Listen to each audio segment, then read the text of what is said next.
कमी 1 महिना किंवा 15 दिवस आधी सेंटर्स चालू व्हायला पाहिजे, त्याची नोंदणी व्हायला पाहिजे.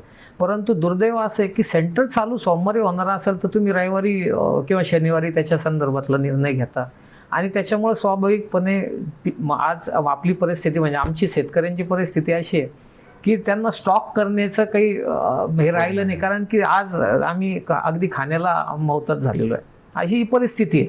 आणि त्याच्यामुळं स्टॉक करून ठेवणं आणि मग भाव आल्यानंतर विकणं हा प्रकार आता काही राहिलेला नाही आहे. त्याच्यामुळं ती व्यवस्था नाही आहे.